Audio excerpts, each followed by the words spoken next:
mbokk internet yi ñu ngi leen di bu baax di leen wax ngeen dal jàmm sur Sport 221 cinquième journée bu Ligue des champions bi doon na ko jagal ci mercredi bi ci noonu jàpp leen kat Arsenal moo daan yoo humilier sa lay wax les Lensois de Nampalys Mendy 6 buts à 0 avec 6 buteurs différents comme ni nga ko fësalee ci kayitu xibaar yi jàpp leen bu baax ki nga xam ne moom mooy Bukayo Saka Kai Havertz Odegaard Gabriel Jesus wala boog Martinelli ak l'Italien bi mooy Jorginho balaa ñoo lakk jaax ye côté Gunners et que ci noonu nag club bu Nampalys Mendy ginnaaw bi encaissé 6 bi gulee nag ñu daan club français score bu yaawee nu ni mel.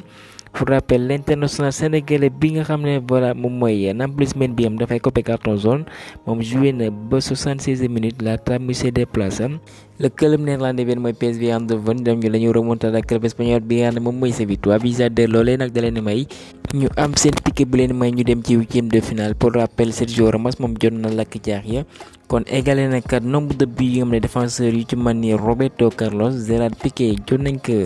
dugal en Ligue des champions mooy que fukki but ak juróom benn. ci groupe D bi nag jàpp leen match mu ci ayib lañ assisté Benfica mené 3 buts à 0 João Mario dugal 5e mu dugalaat 13e et que 34e minute mu amalaat lu mel mooy que triplé waaye il fallait compter sur les erreurs ci ñaareelu période bi ñu égalisé grâce à Arnautovic Fratesi ak Sanchez sur penalty loolee moo tax ñu décroché 1 point foofee ca Portugal.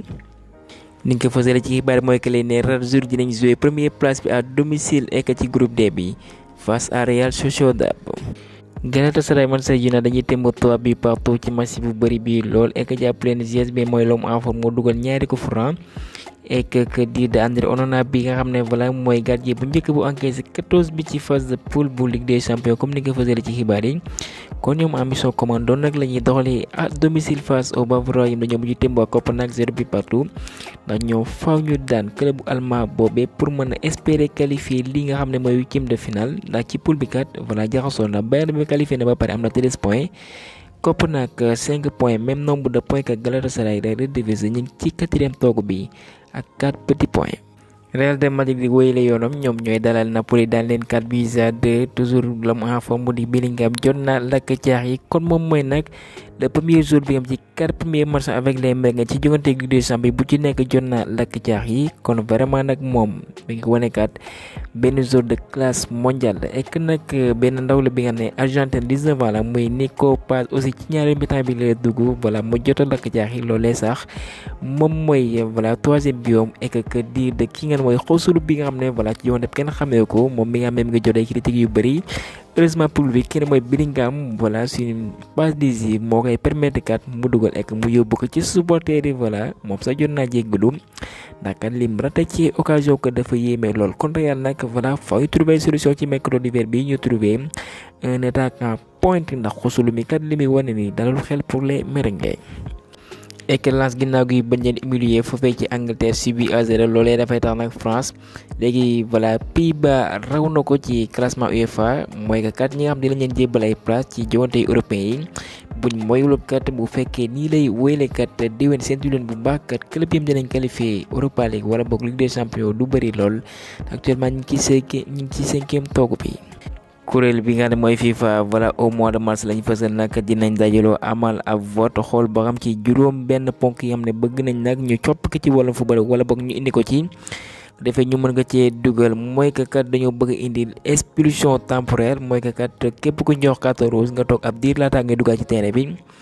capitaine donc dañoo am droit wax ak arbitre et que ñu li nga xam ne mooy wàllum VAR bu nga ko yemale donc ci ay penalty ak i hors-jeu waaye aussi ci yeneen action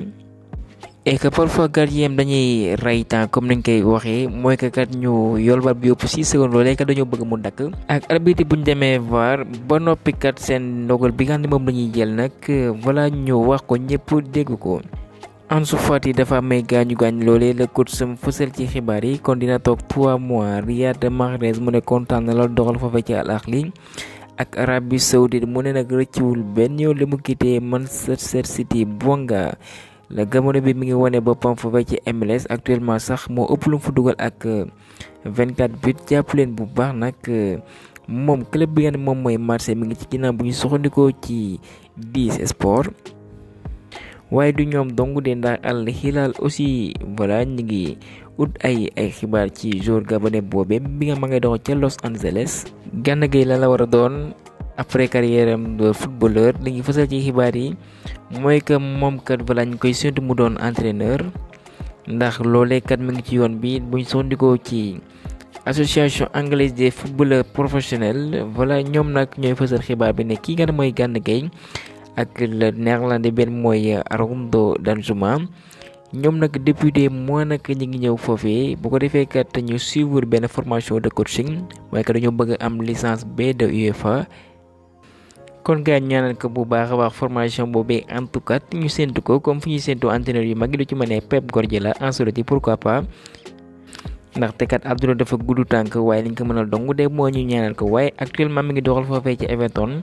contrat am nag mi ngi war a jeex juin 2024 et que aussi xatim na ci benn année option comme niñ ko fësalee ci kayitu xibaar yi. gaay nag pour jeexal ñu baax leen xibaar bi xam ngeen ne Rodrigo moom gaañu mooy tax mu génne seen coono bi ñoo amal contre Napoli waaye moom mi ngi dalal xel merengue mu ne nag dafa amee crampe dong de laata match bi di jeex ba tax na kat blessure boobee taxu ko garaaw.